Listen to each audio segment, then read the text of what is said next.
As adults in Israel and Gaza wage war, it is the children of Gaza who are paying the price. Amidst the bomb blasts on this narrow strip of land comes a chorus of crying mothers, wailing fathers, and the stark silence of stoic friends. جمال واحد اسمه حسن.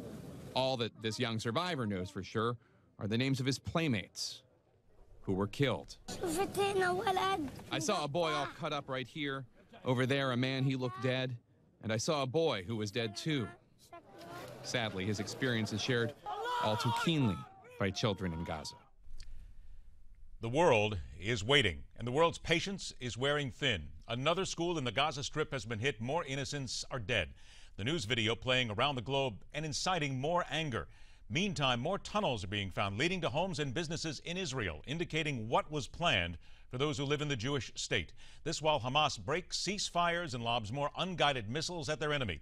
This as the debate rages over who bears the brunt of blame, and Jews around the world fearful another Holocaust is not on the horizon but may already be here.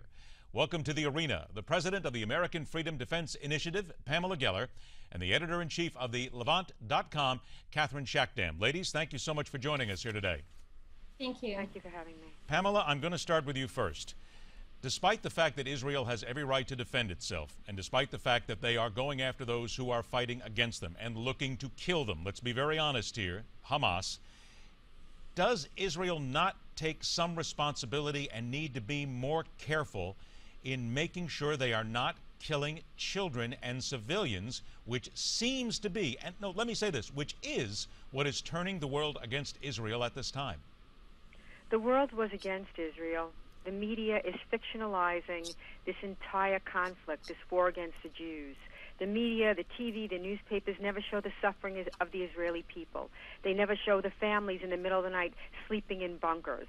They never show all the Israelis and the children that have been murdered or stabbed to death. No, I understand that, Pamela, but about the please, Palestinians. but let me stay here. Let's make sure on what's happening right now. That's what we want to talk about. We're discussing what's happening right now. Hamas wants lots of dead bodies from their side, and they will do whatever is necessary to kill their own people.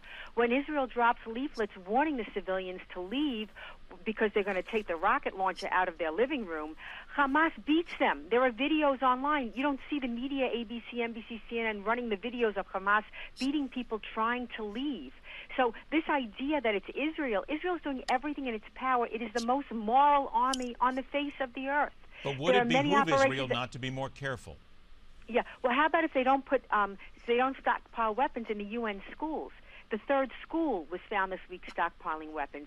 All of these missiles are from Iran. Iran has said they're going to arm the Judea and Samaria. They have called today for the destruction of the dog Israel. I just don't understand. Would we, if this was 1942, be broadcasting from Germany saying, "Oh, look at the poor Germans"? If they stop firing. Hamas today, top dog, said there will not be a ceasefire under any conditions. Okay, let me then get to Catherin now. Defend themselves? Let me get to Catherin now. Catherin, you've heard this as well. It is a fact. It has been proven that Hamas has missiles. They have ordnance in areas that are close to civilians. So the international outrage at Israel doing what they are doing, does not Hamas bear as much responsibility and maybe even more for the deaths of innocents? No, I agree that Hamas has a responsibility in protecting the civilian population, but we need to understand something here. Israel cannot be the bully and the victim. Israel has attacked, the Gaza Strip, saying, it was a revenge call, for the death of the 3, Jewish settlers. But did they not attack in response to missiles being thrown at them? Excuse me? Did they not attack in response to missiles being launched at them?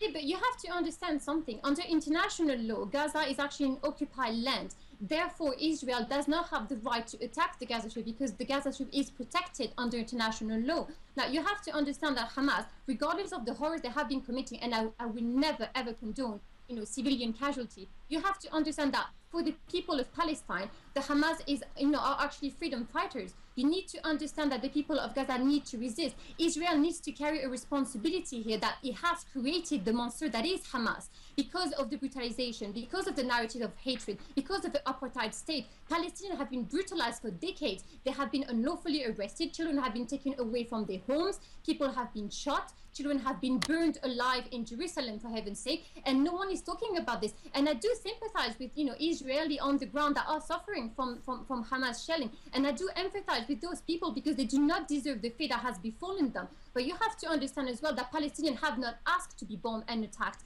And, it is completely reprimandable for Israel to say that Hamas was hiding, rockets and shells or whatever they are hiding in the UN, because first of all, it has been... But they are hiding in these places. They are hiding ordnance in these places, Catherin. I'm not arguing with that, but you have to remember that if Israel claims to have the moral ground here, they need to stop the casualty. They need to stop, this narrative of hate. When you see in Jerusalem, gangs of young men calling for the death of Palestinian women and children, when you see an MP, from the Knesset calling for the death of all Palestinian mother and children, how can you not expect the Palestinians to react? Of course, I'm going to use the word of Gideon Levi here, from the Harrods, who said that, terror is actually the weapon of the weak. Okay, but Catherin, to be very fair here, you are talking about what the Israelis are saying about Hamas and the Palestinians.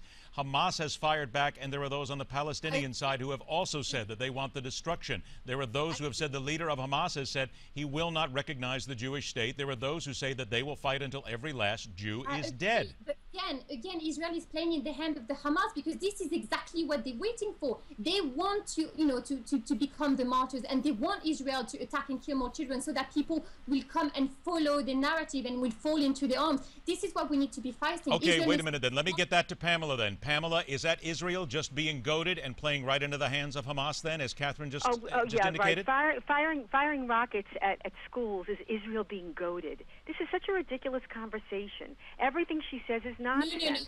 I didn't interrupt you when you were completely spewing nonsense.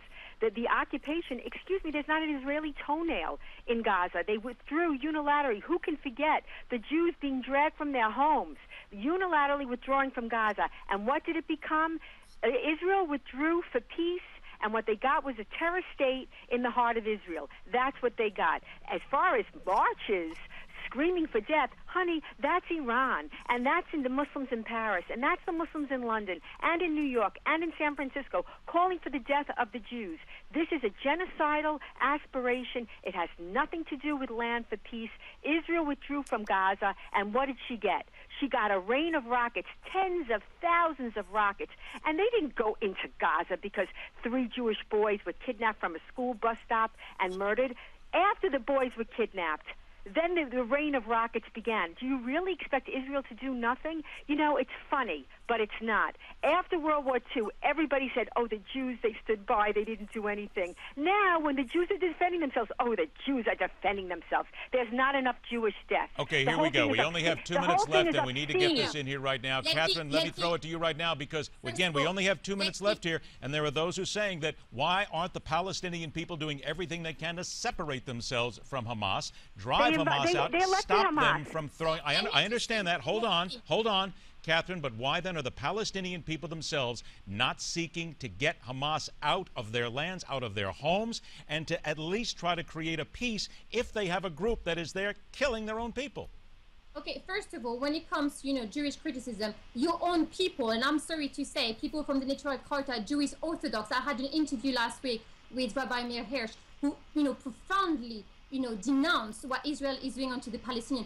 An interview where with Press TV for the Iranian state government. Hold on, Pamela, hold on. Please, Pamela, hold on. Catherin, finish. Natural gas under Gaza. So please do not tell me that Israel does not wish to, to be able to access those riches, those natural resources. And if I recall properly, Benjamin Netanyahu, your prime minister, was the one who called for the revenge of the 3 Jewish settlers who, by the way, were not killed by the Hamas and has already been proven. So, the idea that Hamas shot first is absolutely ridiculous. Okay, you Catherin. shot first, and you need to bear responsibility. Catherin, I'm going to have to stop you there 1 moment. 30 seconds, Pamela. Please respond. Your final 30. Look, the terror tunnels have to be destroyed. There was this huge operation for Rosh Hashanah, the High Holy Day, where hundreds of Hamas militia were going to go through these tunnels and kidnap a mass massacre. Thank God this happened. Thank God, we now know what Hamas has been doing with all of those, all that cement and all of those weapons. It was a major war that was going to take place. And even the left in Israel, who has been notoriously, on the side of the PLO, who, by the way, is really being 10 now... seconds. The PLO is becoming increasingly irrelevant as the genocidal rhetoric of Hamas becomes the calling cry for the quote-unquote Palestinian cause. Pamela Geller and Catherin Shakdam, your comments are always appreciated. We are very fortunate to have you both here. It is a debate that we will have again. We will be watching this. I thank you both for your honesty and your time. Thank you. We will do it again, no doubt. Later on this hour, a warning to those who seek to do their country a service, yet could be a larger part of the problem at the border. Next up, headlines from Newsmax.com. It's right here on MidPoint, where we question everything.